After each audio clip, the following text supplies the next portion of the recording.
is why we usually don't do Zoom. So I'm Summer, I'm the curator here at the museum. Before we get started, reminder to please turn off or silence your phones so we don't have any disruptions. A couple fundraising announcements. I'm getting feedback. Hey, Summer. Your hands get cut off to where they are looking at you, so I can get you to position yourself up. Step back. People online. There we go. Where your camera is. Oh, and there's Tommy. Okay, good. Oh, there's William. Hello. I don't know why it was getting feedback.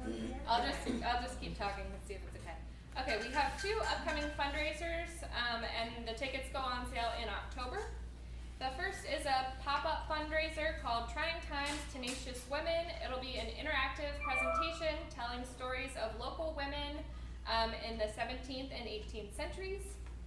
Tickets go on sale October 10th, and the event is on November 4th. And then, of course, we'll have Holiday Home Tour in December, the first weekend of December. And tickets go on sale for that on October 3rd, so mark your calendars for that. As for upcoming programs, our October Brown Bag Lunch on the 5th will be with Chris Bogosh, who will speak about John Muir's journey through Savannah, Fernandina, and Cedar Key. Muir is known as the father of our national parks. And then our October 3rd on the 21st will be with Sam Carr, who will speak about naturalist William Bartram's travels through our region. So that's it for announcements, but tonight we are joined by our Franklintown panelists. So I'll first introduce our facilitator, Peggy Bolger. Peggy is a board member here and she's very involved in our oral history program. As for the panelists, we have 3 of the Jefferson siblings. So 2 on Zoom and Kathie in person. So they are the great-great-grandchildren of Gabriel Means, who was one of the original settlers of Franklintown. They are the children of Evelyn and William Jefferson, whose home in Franklintown was the only one relocated to American Beach, and it still stands today. So we have Kathie Jefferson Carswell. She is currently the Outreach and Recruitment Coordinator for the College of Computing, Engineering, and Construction at UNF in Jacksonville. We have Phillip Jefferson. I'm not sure if it might be speaker view. Oh yeah, he's still here as a participant, so we might want to switch it to the gallery. Okay, sorry. So Phillip is an architect and program director and associate professor of architectural technology at Wake Technical Community College in Raleigh, North Carolina. And then we have Tommy Jefferson. And what do you do for work, Tommy? Change the view. You can change the view. I'm up to the bio part. Okay. Okay, so.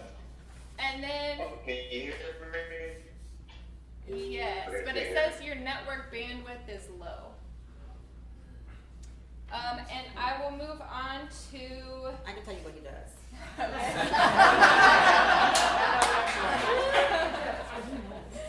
then, So he's an ROTC instructor in a high school in Pinehurst, North Carolina. Oh, so he's also in North Carolina. Okay, got it. Okay, and then we have Jeff Wilson, who you're descended from the Drummond family, right? Correct. Who is also one of the original Franklintown families. And he is currently an infrastructure cloud support engineer. And do you live in town? I do. Okay. So everyone, please welcome our panelists.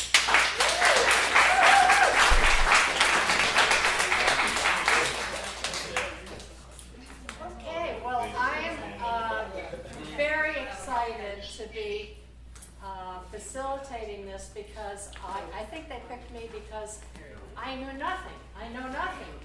I've been here for 10 years and I've heard about Franklintown, but you know, it's like there's no there. And so I was like, well, where is it? And so we're gonna really recreate for you about this town that was on the landscape and it lives on now in descendants of the families. And so that's why it's so important to do programs like this and do oral histories, because without this, we wouldn't know really what Franklintown was all about, and it's a fascinating story. So I'm not gonna tell you the fascinating story, but I just love it that everybody's related here. They're all in some way or another. I just wanna know though, how many of you have a connection to Franklintown? Or have, okay, fabulous, good. And how many of you have never really heard of it?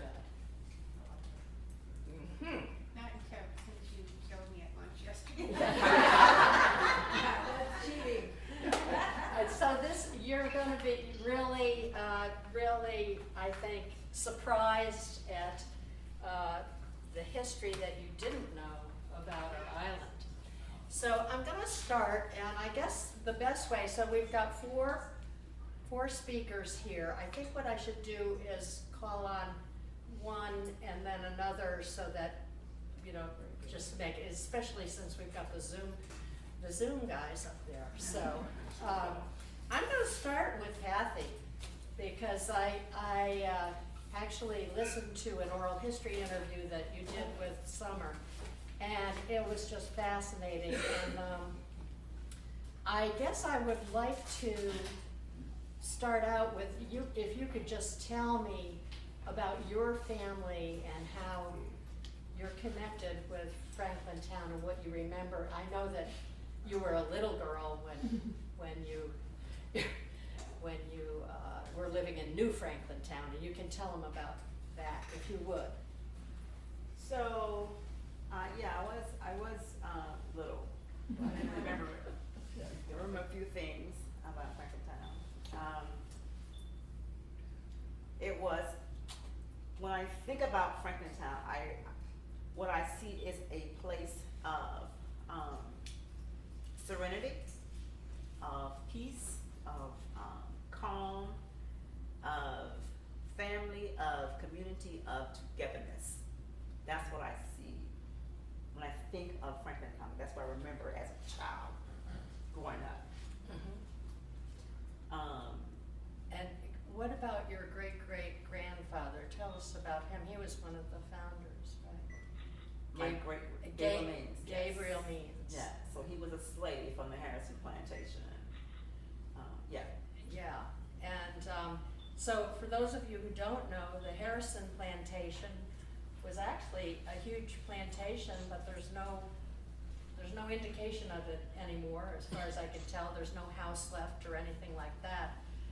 But it was from the river to the sea, kind of south of where American Beach is now. And the plantation was Samuel Harrison, back in the 1700s, started. He came from South Carolina and started this plantation with doing Sea Island cotton, rice, and sugar cane. And he actually had between 90 and 100 slaves. So it was a big operation. And your great-great-grandfather, all of you, right? Yes. It's all your, Yes. was a slave on the plantation. But tell us about what he did in the Civil War. Phillip. Or is there, Phillip, could you tell us about what your great-great-grandfather, Gabriel Means, did during the Civil War? So Gabriel Means somehow found his way north to fight for the Union Army. He was part of the 33rd Colored Regiment. And for all of my youth, hearing stories about Gabriel Means fighting in the Civil War, I just assumed that he fought for the South because he had to, right? Because of being a slave and having to fight because he was made to. It turned out in some of my research, and my sisters and my brother will probably verify that I sent that information at a 4 a.m. text message to my research. But he mustered in the Union Army and fought in that 33rd Colored Regiment, fighting south to close plantations during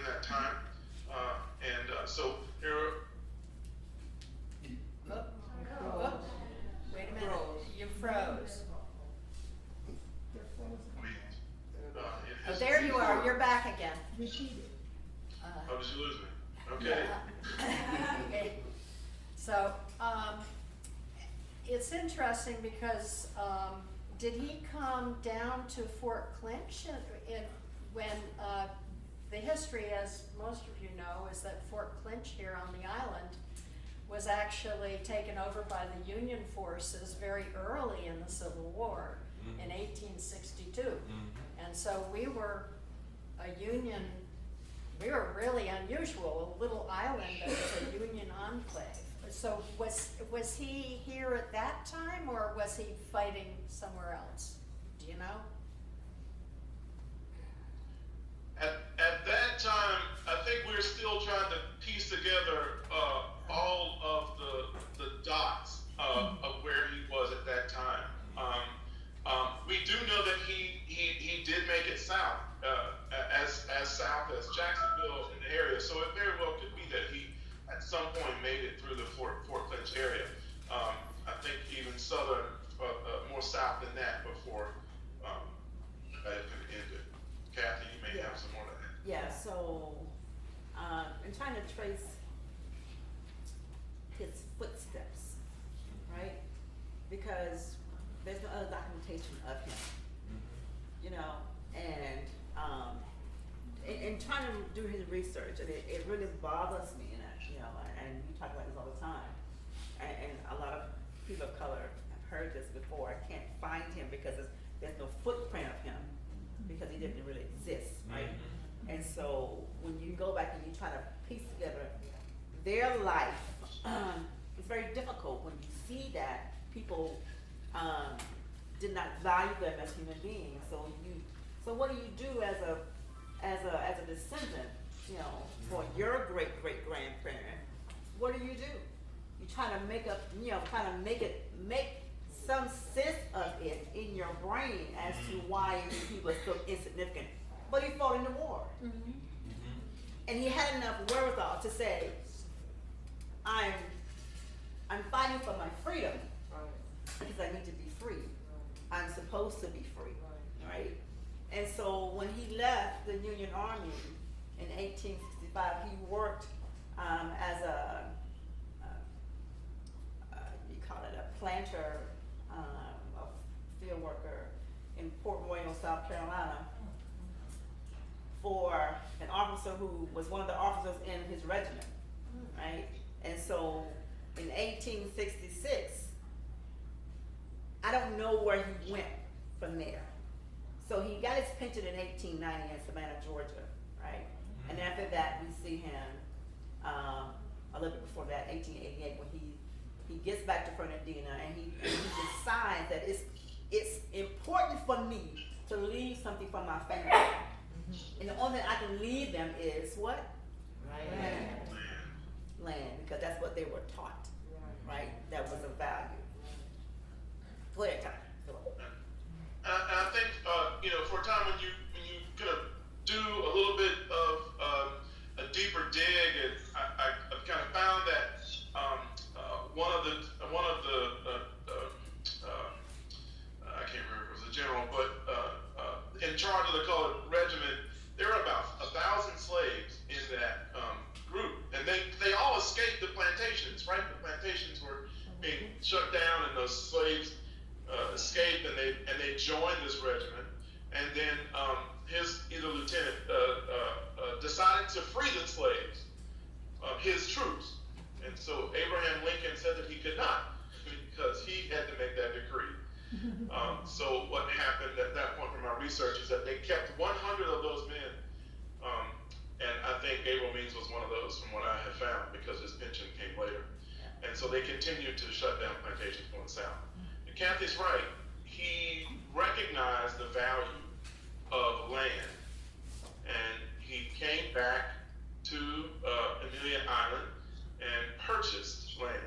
Now, at that time, slaves, when plantations were closed, were promised 40 acres and a mule. But Gabriel Means purchased. He purchased land, which for a lot of slaves that was a lot of money. And so his work in South Carolina, I think, helped to give that opportunity to him, along with his pension, to come back and purchase land for his family on the south end. And I'm not sure who wants to answer this, but he also, Gabriel Means, actually, his tombstone is in the cemetery, and he was very instrumental in really forming the community of Franklintown, because he established a church. He bought the land and made a church, and everyone in the community went to the church. And I don't know who wants to talk about the church and tell us about the church. I can. Okay. Okay. Yeah, so he purchased a land for a church, and we recognize that churches was the integral part of a community back then, because that's where all the information was, right, was received, and all the education was received in those spaces, right? And so for him to have the thought that, you know, if he could build a church, then somehow it will bring the community together, and they will be able to access some other resources, perhaps, right? And so that church was that single thing that brought that community together, and that single thing, that church, is what traveled with the community as they moved. As you know, as funny as it may be, but I think that's very significant that they thought enough of this building, this sanctuary, that they needed to carry it with them when they moved the second time.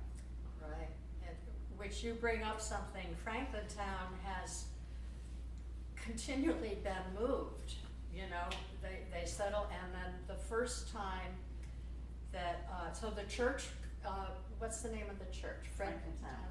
Just Franklintown? Well, at the time it was a Chapel. Methodist, it was a chapel, and then Yeah. it was a Methodist Episcopal. Yeah, Yeah. and today you can see, that's one of the few things you can see that is still around on the land here.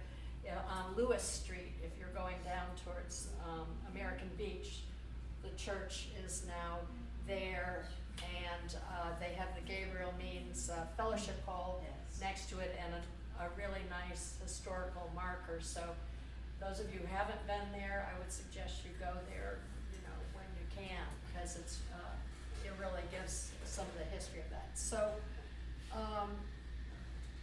do we want to talk about that, the fact that back when Franklintown was formed in 1862, and it stayed as a community till 1972, it was 110 years, but it was not in the same place. It moved around, so we should talk about that. When did it first have to be moved, and why?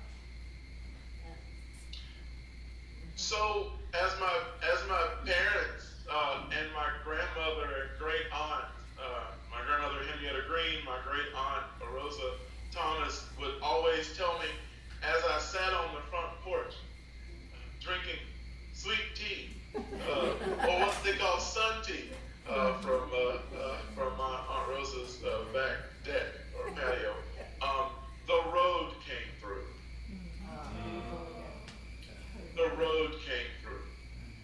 So in the construction of A1A, the original church was torn down.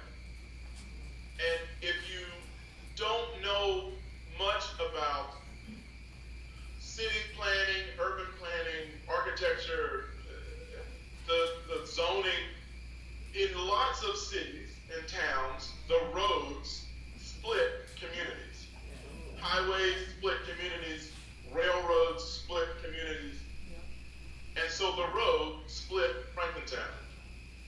Before then, there was a dirt road that came into Franklintown, and then eventually the highway came through and split the community, and they had to tear down the church because of eminent domain, of course, and the church had to then be relocated. So the new church was built. The computer's hot. The computer's getting hot. That's your fan spinning. It's coming from this, That it's definitely speaker, from the Yeah. speaker. the speaker is on. Something's getting hot. Well, okay, we can hear you though. Can you hear me now? Yeah.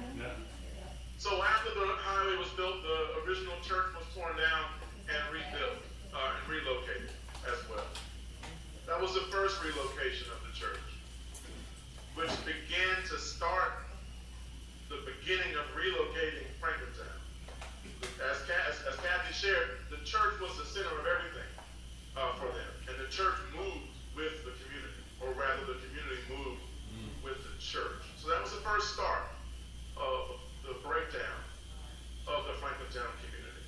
Right, you had to move further north towards where American Beach is.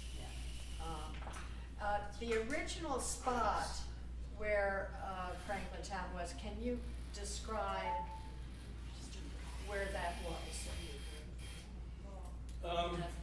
Well, talking to my grandparents, my grandfather was Winifred Drummond. My grandmother was Helen Drummond. Just talked to them. American Beach started where Franklintown started where American Beach ended, going south. So everything from American Beach to the bridge was Franklintown. Wow. And if you Yeah, from the river to the sea. correct. Yeah. Correct. And if you go on to the resort now, there's a location called Drummond Point, and that was a significant part of Franklintown.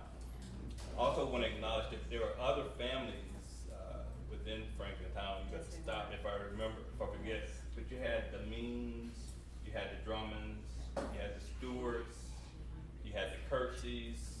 I feel like I'm thinking of someone else.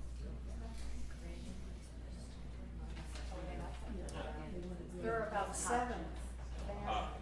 But there were five original Yeah. families. Calhoun.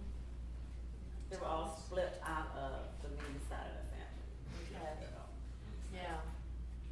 And interestingly, of course, Franklintown really predates, I mean, when it was moved first, American Beach was not there. And American Beach came much later. And so you were up near Hitler Road? Yes. Yes. Yeah, Uh-huh. right where it's now Racket Court Drive, or. It's now a racket club. Anyway, but that's where the entrance to Franklintown was. There was only one entrance to the community, and that was it. That was for the second. That was move. the second Right. move, yeah. There was- So the first move was for the road. The second move was Union Carbide. The second move, from my understanding, the second move was when we moved to American Beach. The first move was from further south to what my grandmother called Circle Range, and that's where the racket park is now. That was the second move. Yeah. I mean, that was the first move, and then the second move was from that location to American Beach. Okay. And it has it's interesting because when the community moved, most of those houses were just destroyed. And Right. just built new houses, but your family did move their house. Right, so Phillip, jump in anytime you want to, and Tommy, jump in anytime you want to. The move, to my understanding, was a bit of, there was a lot of discussion about, the last move, which was from Hippler Drive to American Beach, because my mother, wasn't in favor of them moving because she didn't feel it was right. Why the move was occurring, the reasoning was it was for minerals. Correct, Phillip? That's correct. The Seabright Company decided that they found minerals in the south end of the island, and they wanted to mine them. Apparently, those minerals were able to extract titanium. So originally, they were acquiring only 8 acres. Only 8 acres of all the tract of land from all the original landowners. That includes the Gabriel Means, the Means family, the Hopkins family, who are also our great-great-grandparents, the Drummonds, as well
Well, in Union Carbide, as you said, they then left, and then the Sea Pines Corporation came in. You want to talk about that? They did come in, and it's quite, it's not funny, but we look back on it and we say it's kind of, ridiculous, but it happened.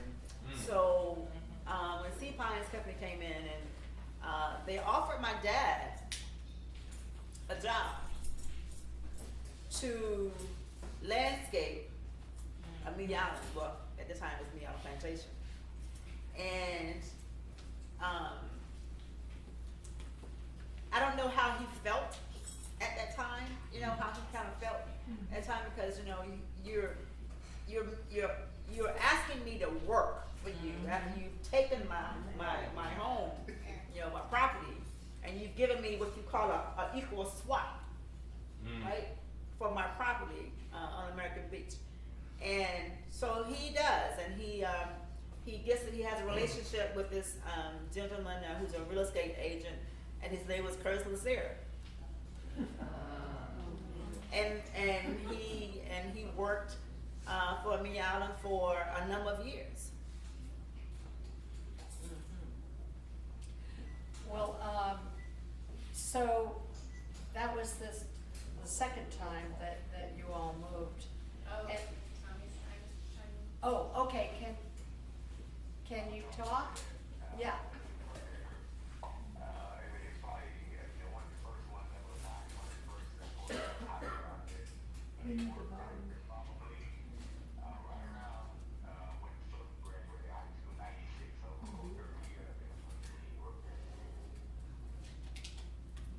Yeah, he worked from 1970 to 1996. So can you repeat that, because I don't think anybody could. So, yeah, so my father worked for the Amelia Island Company, from 1970, 71, 72, until 1996. And then he became ill, and, he couldn't work any longer, he got a watch and a book. Watching a book. Yeah. With your thoughts about Franklintown, you guys, of course, you're much younger, and you're much younger than what we're talking about, but when you came up, there was no school in Franklintown, but there was a school originally. Right. A one-room schoolhouse. Do you know where that was? I do not know where that was. Okay. I can assume that it was on the Harrison Plantation, somewhere on the Yeah. property, but I don't know exactly where it was. I've never seen it. Yeah. It's interesting because you all grew up going to Fernandina Beach schools. It was Right. after integration. So, Right, exactly. yes. So I and my brother were the first ones to enter into the desegregated schools. So. Oh, brave. And, so really with Franklintown, there was no general store or anything like that. It was a church, really the church, the families, so, and then the one-room schoolhouse, but then that was taken too. Well, one thing about Franklintown and the spirit of the people of Franklintown was that they were very self-sufficient. Yeah. At a young age, I just don't remember our parents really working for anyone. They worked themselves. We had gardens. We did a lot of fishing, a lot of seining, if you know what that is. If it was a school night and the mullets were running, you were getting out of the bed and you were going seining. So the spirit of Franklintown and the ancestors weren't a spirit of slaves. Right. You know, they were a spirit of free people Absolutely. mentally, Come on, yes. and not one of slaves. That's just a name that was put to kind of umbrella everyone. But Franklintown, the people, the community was of free people and free minds. One of the significant ancestors was my great-great-grandmother, Mary Drummond. And she was an entrepreneur, and she did a lot of things in the community, and secured a lot of land also after Cable Means secured some. And it's interesting because many of you know of Eartha White and the Clara White Mission in Jacksonville, and I had no idea that Clara White was born into slavery on the Harrison Plantation. Yeah, she was a birthday present to one of her brothers. Oh, really? She was a birthday present to one of her brothers. Oh my. So, but her daughter Eartha, of course, went on to become a very a humanitarian and an activist, and founded this mission, which even to this day is very, very influential. So there is that connection between, Amelia Island and the Jacksonville community, all up and down the coast. Yeah, and I just want to let you know that, even though Franklintown does not, you can't see it. You can't see it, but we know it was there, right? And so when others come in to change a space, they have no historical reference to that space. Nor do they have any care about or concern about what that space was attached to or who it was attached to. So when you come in and you change a space, you also change that community that was familiar with that space, and they have some kind of feelings about that, right? And for years, me and my brothers, my sister, and Jeff, and our relative, we've had to channel our emotions, much like slaves did, for so long, right? And how a community of Black people have always had to channel their emotions, right? And so we have to channel our emotions, but as you get older and more seasoned, you say, I don't care about channeling my emotions anymore, right? Because they've been channeled too long. So when wrong is done, and it's always covered up, it never comes out. Right. But we all know that those things eventually come back around. Yes. So we'll just leave it That's it. to the universe and Yes. let it go. But when you change the space, you change that community and how people look at that. So I'm so happy that my parents, my mother said, no, we're not gonna tear down my house, we're gonna move my house to American Beach because that's my house, that's our home. And so to bring a church with it, and I remember that home, my family home, being placed on the back of a flatbed and driven to American Beach and placed there. And then I remember the church being put on a flatbed and moved to American Beach. Right. Yeah. So those are my memories of Franklintown. Do any of you remember, or you probably don't remember, but you heard stories from your aunts and uncles and parents about, there was a venue that was kind of like a place where people would come and eat and have music, and what was that called? The Pavilion? That was the Stewart Pavilion. Yeah. Does anybody here remember that? No, it's probably way before your time. I think it predated American Beach. It predates you later. Little ahead. But I do remember what Jeff was talking about singing. Yeah. But it meant that everybody was gonna eat, Right. because when they went, we didn't have these fisher limits like we do now. That's right. That's We right. would get as much as we could, Yeah. and those folks who didn't go, they still got. Yeah. They didn't mind waking up. They didn't ask you whether they were clean. They would just No, get up and get up and get bring it back. Larry, may I add to that? We sang in front of American Beach, and when we came out, they came out with feet in the bucket, saying, I'm gonna feed you. We fed American Beach when we sang. Exactly. It was a community. Yes, it was. I love y'all. Yeah. Yes, it was. Well, which I want to open it up for questions or comments from the audience, because, you know, I have questions, but, yes. So who was Franklin? Why Who is Franklin? Why is it called Franklintown? There's a story to that. So he was a slave, he was a former slave. His name was Franklin E. Town with an E. There's no records of him. I've looked, and I can't find where he came from, or where he went. But he was supposed to purchase some land in Franklintown, and for some reason that land purchase didn't go through, and he kind of like disappeared, and I can't find any records on him. Yeah, so I don't know where he came from. Yes, sir. I heard you mention the last name White. Could you say a little bit more about that name in terms of its relationship with you, and if that is any relationship to the Whites in Savannah or outside Savannah? So the Clara White. Yeah, Clara White. So she was on the Harrison plantation. As I mentioned, she was a birthday present to one of the brothers, the Harrison brothers, and she married Adam English.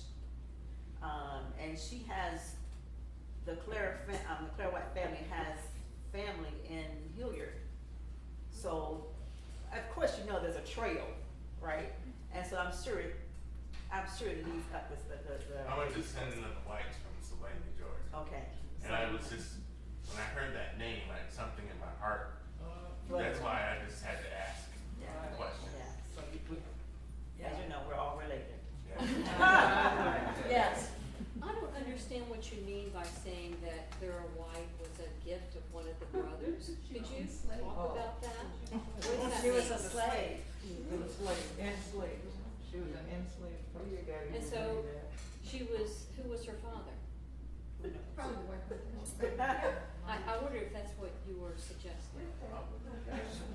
I don't know who her father was. She wants to know why he said She's she trying was to a understand. gift. It was written that she was a gift to the Harrison brother. Do you still understand or no? No, I don't. Okay, let's. Can I help? Please. Okay. Good evening, everyone. Okay, so, and I'm over here cringing because y'all keep saying the word slave. These were people. They were enslaved Okay. people. When you say slaves, that's as good as these posts and these speakers and stuff. Enslaved humans. So in the case of an enslaved human, you are chattel. You are a piece of property. Yeah. So, she was no more than this. All right? So, if he is the brother, all right, this is her. She was just given that. Just like that. That's what she said. It was a gift. So whether it was a birthday gift, a wedding present, she just liked him that day, whatever, that happened. So people, our ancestors were left in people's wills to be given away. Or if someone was like I said, someone's getting married. You could have been getting married to this guy. I don't think he's with Marsha. You could be getting married to this guy.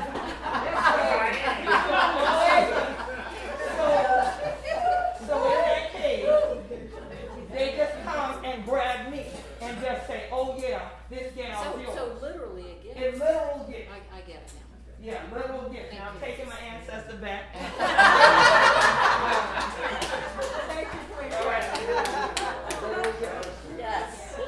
I wondered if Brother Wilson could talk about the boat building tradition in your family, and I also hope that Kathie's other brothers could speak as well. Yeah, so the Drummond family was known as boat builders in Fernandina, particularly shrimp boats.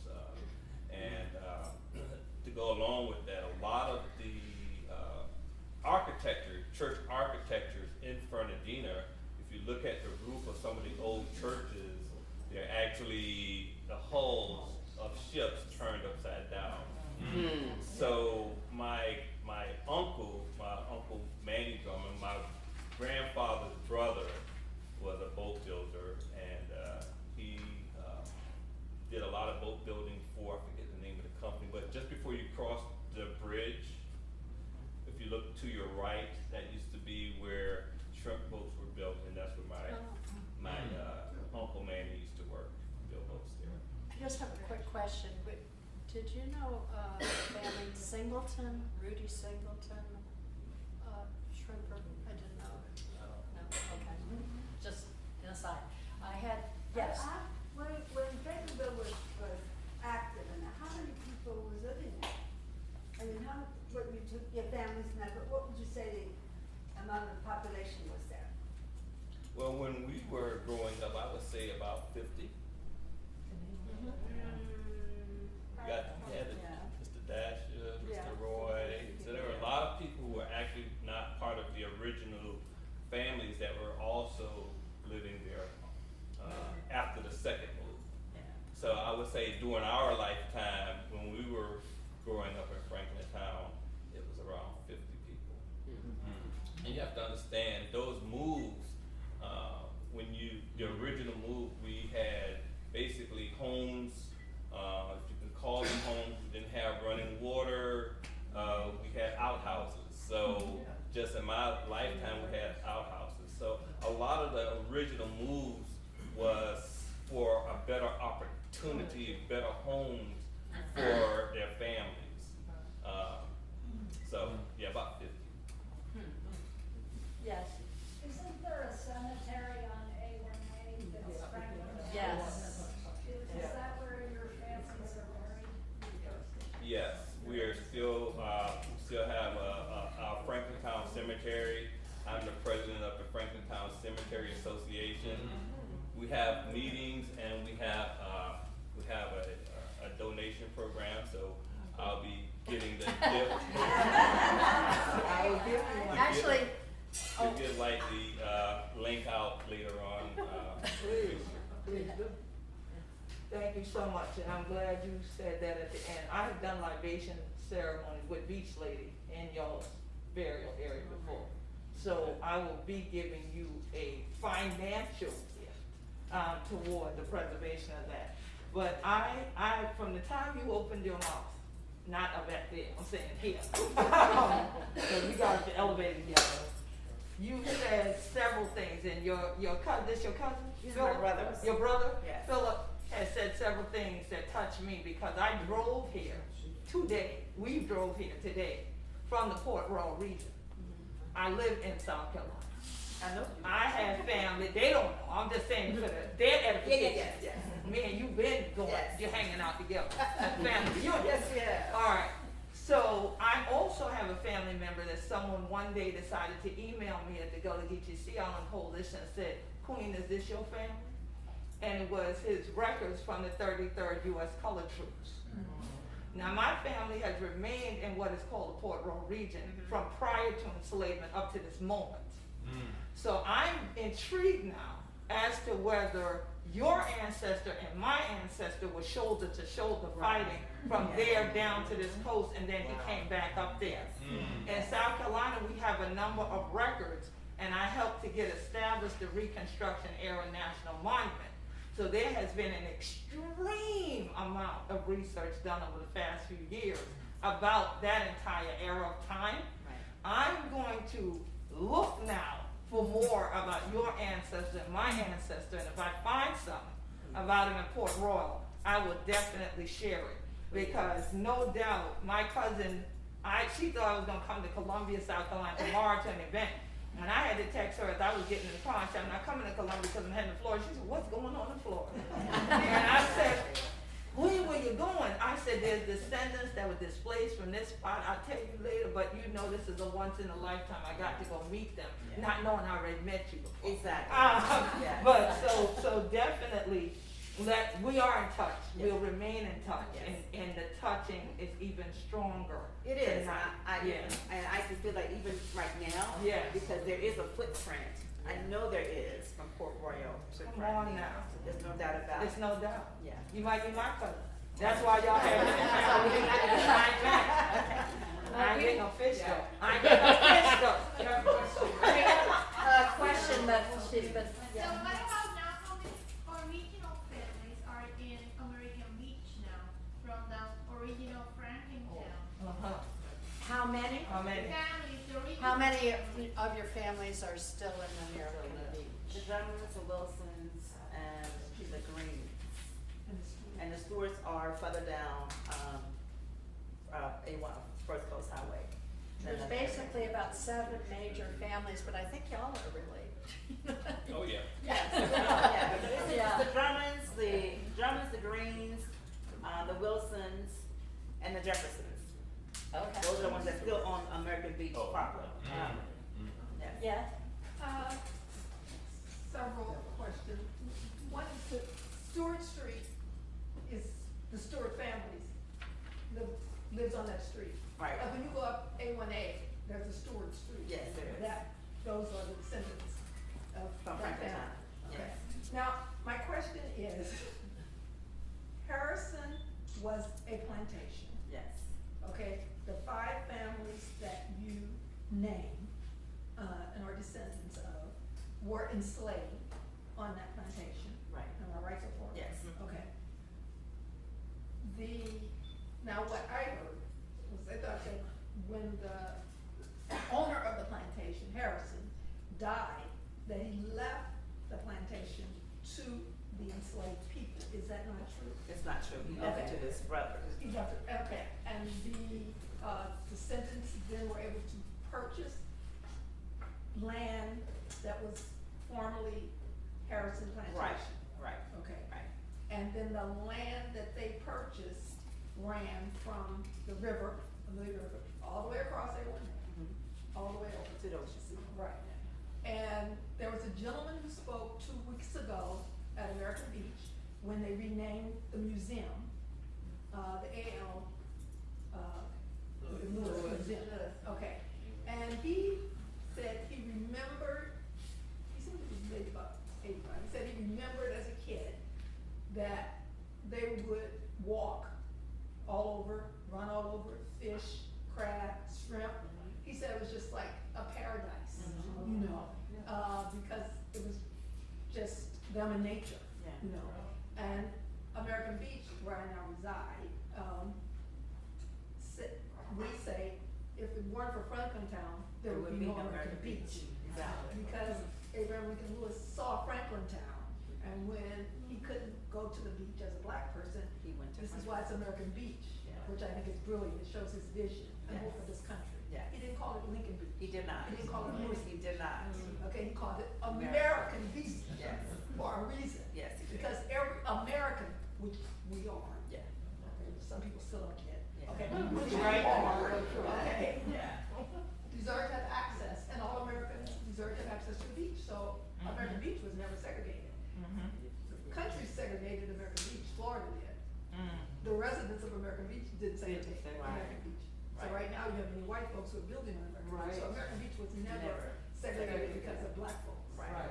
Okay. Yeah. So I just wanna say the Franklintown residents, as we know, helped clear land on American Beach. Yeah. They brought their horses, their mules, their donkeys, their tools, and helped pull up the trees. And helped American Beach come into existence. So we're way after your people. Oh, yeah. Okay, but if it had not been for them, there would be no beach. And I'm thankful for them because I'm new. I mean, 9 years I've been coming to but I love, and I always say for the named and unnamed, we make it possible for it to still exist because people try to take American Beach as well. Yeah. And the saddest part is, when you think how people value land, how hard it was for your people to get the land, Yeah. and that the land was really stolen Yeah. from them. And eminent domain has been used that way before, and they've said they've lost deeds before, so you really didn't own the land, and so you just Yeah. take the land. Yeah. So I think it's eye-opening, because many people probably had no idea that when they passed the resort, that the all used to be 5 black families, 8 black families owning all that land. And you're talking about 50 people, that's a lot. Okay, Yes. so you can imagine if you owned all that and had really nothing to show for having owned that land. one thing I've got to put in here now, because we are getting towards when you need to go downstairs and see this exhibit, because it's exactly the kind of thing that we here at the museum, the staff has worked with people to really bring this story out and bring it alive so that everybody knows the story. And I have to say, I want to give everybody just one last thing to say before we all go down to see the exhibit. And so Phillip, if you were going to leave something that you want us to know about Franklintown, what would it be? Could you hear me? Oh, Yeah, oh, it's so- signal's bad. it's, yeah, Connection. okay, Give yeah. him a minute. What, we'll William? come back to you. Oh, you wanna come back to him? Try it again. Can you talk? Oh, no, he's frozen. No, he's frozen. He's There you go. There he is.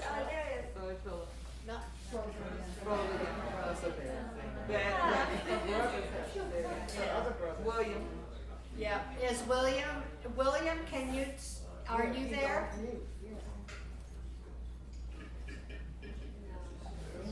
No. He is. All right, okay. Kathy's gonna call him. Thank you, Kathy. While she's calling in, what would you have to say, Jeff? I would have to say that it was great living in Franklintown. We were a family.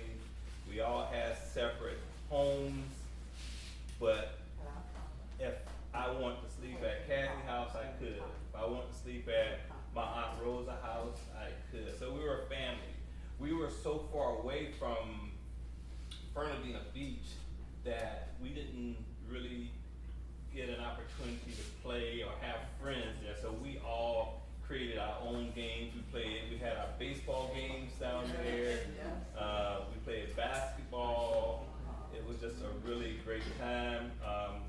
The Stewarts were further down, but they would come down, and the kids from Stewart we called Stewartville would come, and we would play football games. And we have the Franklintown against the Stewartville football games. So it was just a family atmosphere. Miss Jefferson, his mother, her mother was a great cook. Anytime she was cooking red rice, I was at the table. because it was just really good. My grandfather, he had a home on Franklintown, of course, and when the land was sold, he literally tore the house down and took every brick, nail, and lumber down to American Beach and added to the house that's on American Beach. So some of the bricks that's on my grandparents' house came from Franklintown, and we still have some of those structures. So nothing was wasted. Yeah. Nothing was wasted. Also, it was somewhat of a pecking order. I want to mention her older brother, Anthony Taylor. He passed away, but he was a big brother to us all. You know, he was a guiding light for us all. So I really appreciate his guidance. That's one. So I have Phillip on the line. So Okay. Phillip, can you go ahead and give your last thoughts? If you can hear me, I hope so. I can see you all, and I can hear everything on Zoom, so I'm not sure what is going on with the signal that is. But I really want to say that Franklintown was a community that was built by African Americans.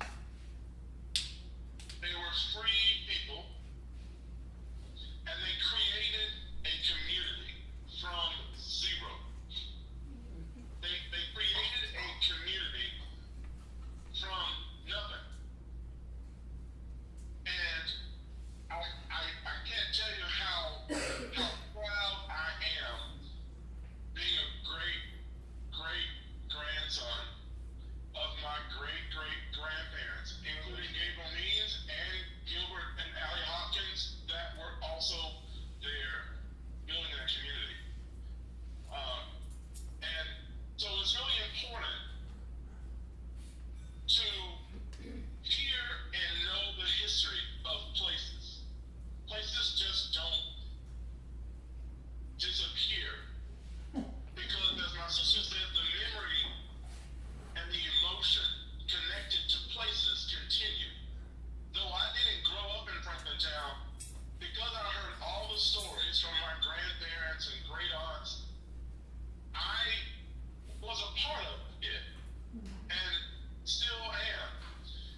weather event, you'll see Franklintown on the map.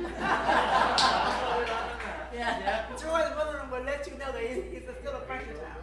Yeah. But I will say, last parting words is, spaces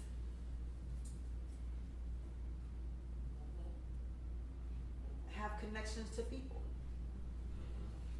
And you can bring in and change the landscape and build up new buildings and condos and whatever, but you can't change the space that used to be there, right? Because it still has feeling and it still has energy, right?